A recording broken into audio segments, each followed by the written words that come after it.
আসসালামু আলাইকুম বন্ধুরা, সবাই কেমন আছেন? আশা করি সবাই ভালো আছেন। বন্ধুরা, আজকে আমি আরও দুটি রেসিপি নিয়ে চলে আসলাম। আজকে আমি তৈরি করে দেখাবো দারুণ মজার দুটি রেসিপি।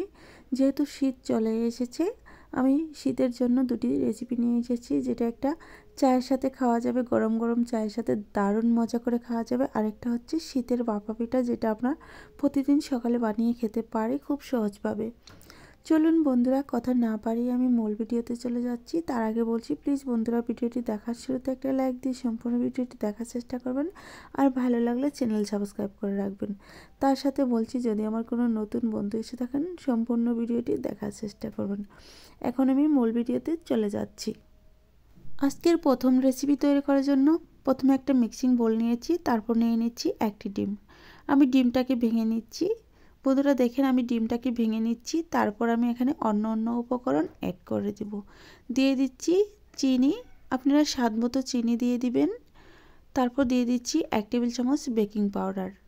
বেকিং পাউডার হাতের কাছে না থাকলে আপনারা হাফ টেবিল চামচ বেকিং সোডা দিয়ে দিতে পারেন। তারপর আমি কাঁটা চামচ দিয়ে ভালোভাবে মিশিয়ে নিচ্ছি। বন্ধুরা, অবশ্যই এই যে কাঁটা চামচ দিয়ে ভালোভাবে মিশিয়ে নিতে হবে। আপনারা চাইলে হ্যান্ড উইক্সেও মিশিয়ে নিতে পারেন। তারপর আমি 2 থেকে 3 মিনিট ভালোভাবে বিট করে এভাবে করে নিয়েছি। দেখেন কালারটা চেঞ্জ হয়ে গিয়েছে। তারপর নেড়ে চেড়ে নিচ্ছি। তারপর এখানে এড করে দিচ্ছি ময়দা। বন্ধুরা, আপনারা ময়দার পরিবর্তে আটা দিয়ে দিতে পারেন। খুব সামান্য উপকরণ দিয়ে আমি দারুণ মজার চায়ের সাথে খাওয়ার জন্য বিস্কিট তৈরি করে নিচ্ছি। আপনারাও এই পদ্ধতিটা ফলো করতে পারেন। এতে করে আপনারা পুরো 1 মাসের জন্য বিস্কিট তৈরি করে নিতে পারবেন দারুণ মুচমুচে, বাজার থেকে কোনো রকম বিস্কিট কেনার ঝামেলা ছাড়াই। আমি গুঁড়োটাকে চেলে নিয়েছি। নেওয়ার পর এভাবে করে ভালোভাবে মিশিয়ে নিচ্ছি। প্রথমে আমি কাঁটা চামচ দিয়ে মিশিয়ে নিচ্ছি, আর বাকি কাজটুকু আমি হাত দিয়ে করে নিব। দেখেন কত সুন্দরভাবে মিশে যাচ্ছে। বন্ধুরা, ময়দা গোলার সময় যদি অতিরিক্ত টাইট হয়ে যায়, সেক্ষেত্রে একটু হালকা পানি মিশিয়ে দিতে পারেন। আর যদি লুজ হয়ে যায়, তাহলে এখানে কিছুটা ময়দা অ্যাড করে দিতে পারেন, তাহলে আর কোনো সমস্যা হবে না। দেখেন আমি এভাবে করে ডলে সুন্দরভাবে মিশিয়ে নিচ্ছি। প্রথম অবস্থায় একটু টাইট লাগলেও পরে একটু মিশানোর পর অনেকটা সুন্দরভাবে একটা ডো তৈরি হয়ে যাবে। দেখেন আমি এভাবে ডলে মিশিয়ে নিচ্ছি। আপনারা অবশ্যই সময় নিয়ে একটু মিশানোর চেষ্টা করবেন, এতে করে ডোটা অনেকটা সুন্দর হবে। দেখেন এভাবে মিশাতে এরকম হয়েছে। আর আপনাদের কাছে যদি অতিরিক্ত টাইট মনে হয়, তাহলে আপনারা হালকা একটু পানি মিশিয়ে দিতে পারেন। বন্ধুরা দেখেন আমার মেশানো হয়ে গেছে। এখন আমি এটা দিয়ে একটা রুটি বানিয়ে নিব। তার আগে 5 মিনিটের জন্য রেস্টে দিচ্ছি, এতে করে সেট হবে ভালো। 5 মিনিট পর ফিরে এসেছি। এখন আমি এই ডোটা তুলে নিব একটা বোর্ডের উপর। দেখেন এখন কিন্তু সেট হয়ে গিয়েছে, নরম হয়েছে অনেকটা। এখন আমি একটু তুলে নিচ্ছি একটা বোর্ডের উপর। তুলে নিয়ে সুন্দর একটা রুটি বানিয়ে নিব। দেখেন কত সুন্দর হয়েছে। এভাবে করে একটু সুন্দরভাবে ডলে নিতে পারেন আপনারা। এখন আমি বোর্ডের উপর তুলে নিচ্ছি। তুলে সুন্দরভাবে একটা রুটি বানিয়ে নিব। প্রথমে একটু হাত দিয়ে গোল শেপ করে নিব, এতে করে রুটি বানানো খুবই সুবিধা হবে। দেখেন অনেকটা ক্লিনভাবে একটা ডো হয়ে গিয়েছে। এখন আমি একটু গোল করে নিচ্ছি। দেখেন কত সুন্দর করে। অবশ্যই একটু সময় নিয়ে করে নেওয়ার চেষ্টা করবেন। তারপর এভাবে করে একটু ময়দা ছড়িয়ে চ্যাপ্টা করে নিচ্ছি। চ্যাপ্টা করা হয়ে গেলে আমি রুটিটা তৈরি করে নিব। বন্ধুরা, রুটির পুরুত্বটা একেবারে মোটাও হবে না, আবার একেবারে চিকনও হবে না বা পাতলা হবে না। এরকম একটা রুটি বানিয়ে নিয়েছি। এখন একটা পানি খাওয়া গ্লাস নিয়েছি, আর আমি নাস্তার শেপগুলো তৈরি করে নিচ্ছি। দেখেন একটু চাঁদের মতো করে আজকে নাস্তাগুলো আমি তৈরি করব। তার জন্য প্রথম অংশটুকু কেটে একটা সাইড করে রেখে দিলাম। তারপর এভাবে করে চাঁদের মতো করে আমি নাস্তাগুলো তৈরি করে নেব। কত সুন্দর লাগছে দেখতেই পারছেন। এটা একেবারে বানিয়ে আপনারা 3 থেকে 4 মাস চাইলেও সংরক্ষণ করতে পারবেন, যদি একটু মচমচে আর কড়া করে ভাজেন। একটু ড্যাম হবে না, খেতে দারুণ মজার হয়ে থাকে। তবে অতিরিক্ত দিন রাখার চেয়ে সর্বোচ্চ আপনারা 1 মাসের জন্য গড়ে রাখবেন, এতে করে বিস্কিটটা অতিরিক্ত মচমচে থাকবে আর খুব তাড়াতাড়ি শেষ হয়ে যাবে। আবার নতুন রেসিপি তৈরি করে নিতে পারবেন।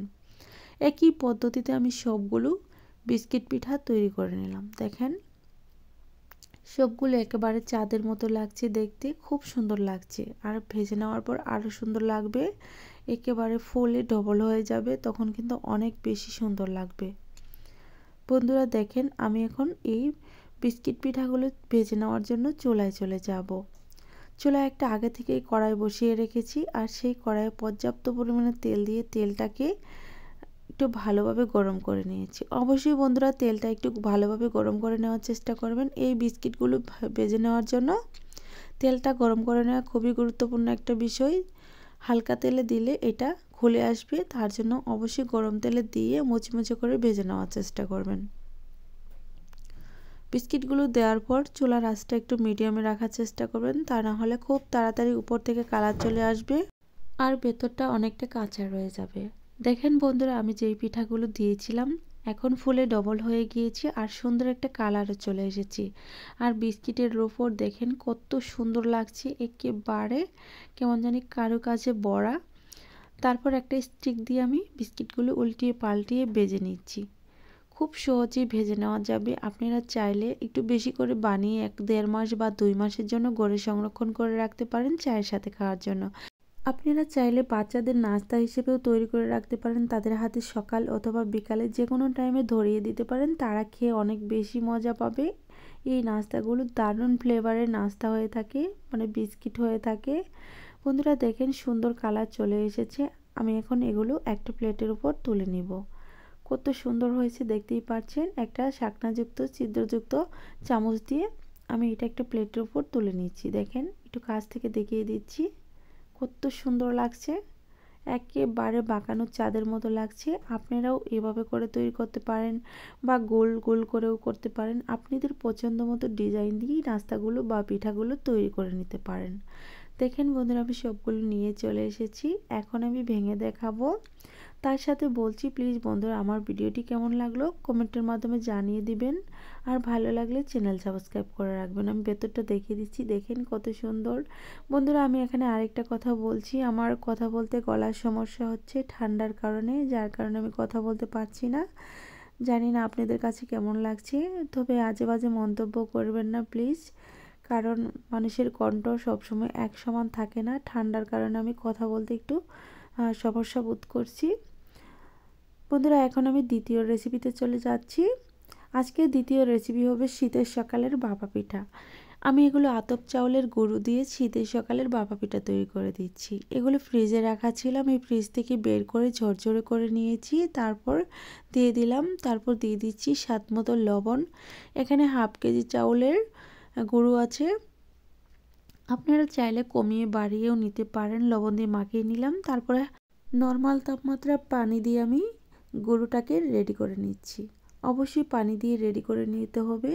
বন্ধুরা এখানে আমি আরেকটা কথা বলে দিচ্ছি, যদি আপনারা ফ্রিজ থেকে গুঁড়ো বের করে তারপর এই যে পানি দিয়ে গুঁড়োটাকে রেডি করতে যান, প্রসেসিং করতে যান, তাহলে অবশ্যই পানিটা হালকা একটু বাড়িয়ে দিতে হবে, তা না হলে কিছুক্ষণ পরে আবার শুকনো হয়ে যায়।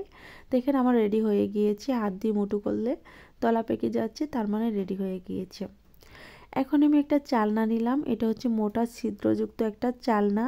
অবশ্যই এই গুঁড়োগুলো চালার জন্য মোটা ছিদ্রযুক্ত চালনা অথবা মশারি বা যে কোনো কিছু একটু মোটা ছিদ্রযুক্ত নেওয়ার চেষ্টা করবেন, এতে করে চালতে খুবই সুবিধার হবে। আর এটা চাললে এমনি গুঁড়ো চালার মতো চাললে হবে না, হাত দিয়ে ডলে ডলে তারপর চেলে নিতে হবে। দেখেন কত সুন্দর দানাদার হয়েছে, একেবারে বাজার থেকে কেনা সুজির মতো একটা দানা দানা ভাব হবে। আপনারা দেখলেই বুঝতে পারবেন, তখন বুঝবেন ভাপা পিঠার জন্য গুঁড়োটা একেবারে রেডি হয়ে গিয়েছে। আমার চেলে নেওয়া শেষ হয়ে গিয়েছে, এখন আমি পিঠাগুলো রেডি করে নিব। বন্ধুরা এখন আমি আখের গুড় দিয়ে পিঠাগুলো বানিয়ে নিব। আপনারা চাইলে খেজুর গুড় নিতে পারেন, আমি এখানে আখের গুড় নিয়েছি। এই আখের গুড়টা আমি কেটে গুঁড়ো করে নিয়েছি। আপনারা চাইলে এই গুড়টার ভিতরে একটু নারকেল কুচি দিতে পারেন, এতে করে আরও বেশি ভালো লাগবে। আমার হাতের কাছে নারকেল কুচি ছিল না, যার কারণে আমি দিতে পারলাম না। বন্ধুরা এখন আমি একটা ভাপা বানানোর জন্য একটা বাটি নিয়েছি, যে বাটিটা আমি হাঁড়ির সাথে পেয়েছিলাম। আমি বাবার হাঁড়ি কেনার সময় এই বাটিটাও সাথে নিয়েছি, 10 টাকা দাম রেখেছিল। আমি কিছুটা গুঁড়ো দিয়ে দিচ্ছি, তারপর এখন আমি দিয়ে দিচ্ছি আখের গুড়। দেখেন আখের গুড়গুলো দেওয়ার সাথে সাথে এরকম করে দিয়ে দিচ্ছি, আর ওপর দিয়ে যখন একটা প্রলেপ দিব, লেয়ার দিয়ে দিব, তখন এটা ডেকে যাবে। আর যখন ভাপাটা রেডি হয়ে যাবে তখন কিছুটা গুড় ওপর থেকে দেখা যাবে, তখন কিন্তু অনেক বেশি সুন্দর লাগবে। আপনারা এই প্রসেসে বানানোর চেষ্টা করবেন, তাহলে আপনাদের পিঠাটা উপর থেকে অনেক বেশি গুড় দেখা যাবে, দেখতেও সুন্দর লাগবে, আর গুড়ের পিঠা দেখতে যেমন সুন্দর, খেতে দারুণ মজার হয়ে থাকে। একটা জালি দিয়ে আমি ডেকে দিচ্ছি। বন্ধুরা, জালি দিয়ে ডেকে দেওয়ার চেষ্টা করবেন। এটা এখন আমি একটা সাইড করে রেখে দিচ্ছি। রেখে আমি চুলায় চলে আসলাম। একটা ভাপার হাঁড়ি বসিয়ে দিয়েছি, আর এখানে পর্যাপ্ত পরিমাণে পানি দিয়ে দিলাম। পানিটাকে চুলা জ্বালিয়ে গরম করে নিব, যাতে ছিদ্রগুলো দিয়ে ভাসপো বেরিয়ে আসে। অবশ্যই এই কাজগুলো খেয়াল রাখতে হবে, তা না হলে কিন্তু ভাপাগুলো একেবারেই হবে না। বন্ধুরা, আমি 5-7 মিনিট জাল দেওয়ার পর এরকম ভাসপো বেরিয়ে এসেছি। এখন আমি ভাপাটা দিয়ে দিচ্ছি। ভাপাটা দেওয়ার পর বন্ধুরা, একটা বিষয় আমি দেখিয়ে দিচ্ছি। আমি ভাপাটা প্রথমটা ঢাকনা ছাড়া দেখিয়ে দিচ্ছি। ঢাকনা ছাড়া কতটুকু সময় লাগে আর ঢাকনা দিয়ে ডেকে দিলে কতটুকু সময় লাগে, সেই সময়টুকু আমি বলে দেব। বন্ধুরা, আমি এই যে এভাবে রেখে দিলাম। আমার ভাপাটা ঢাকনা ছাড়া 3 মিনিট সময় লেগেছিল, আর 3 মিনিট সময়ের মধ্যে ভাপাটা সিদ্ধ হয়ে গিয়েছে। এখন দেখব এই ভাপাটা নামানোর পর ঢাকনা দিয়ে সিদ্ধ করতে কতটুকু সময় লাগে। আমি ঘড়ি ধরে 3 মিনিট রেখেছিলাম। আপনারা অবশ্যই এই বিষয়গুলো খেয়াল রাখবেন, এতে করে আপনাদের ভাপা বানানো খুবই সুবিধা হবে। আমি আরেকটা ভাপা সেমভাবে দিয়ে দিচ্ছি, দিয়ে আমি বাটিটা উপর থেকে তুলে নিচ্ছি। দেখেন, তুলে নেওয়া হয়ে গেলে আমি একটা মাটির ঢাকনা দিয়ে ডেকে দেব। ডেকে আমি ঘড়ি ধরব, তারপর দেখব কতটুকু সময় লাগে। আমি ঢাকনাটি দিয়ে ডেকে দিলাম। ঢাকার পর আমি পুরো 1.5 মিনিট পর ফিরে এসেছি। 1.5 মিনিটের মধ্যেই ভাপাটা সিদ্ধ হয়ে গিয়েছে। কারণ ঢাকনা দিয়ে ডেকে দিলে অতিরিক্ত ভাসপ ভিতরে আটকে যায়, তার জন্য খুব তাড়াতাড়ি ভাপাটা হয়ে যায়। বন্ধুরা, আমি সবগুলো ভাপা একসাথে করে নিয়ে চলে এসেছি একইভাবে বানিয়ে নিয়ে। দেখেন কত সুন্দর হয়েছে সবগুলো ভাপা, উপর থেকে অনেক সুন্দর মনে হচ্ছে নকশি পিঠা। বন্ধুরা দেখেন, আমি সবগুলো ভাপা একে একে দেখিয়ে দিব, আর যতক্ষণে আমি ভাপা ভেঙে দেখাবো ততক্ষণে বলছি, প্লিজ বন্ধুরা আজকে দুটোর রেসিপি কেমন লেগেছে কমেন্টের মাধ্যমে জানিয়ে দিবেন।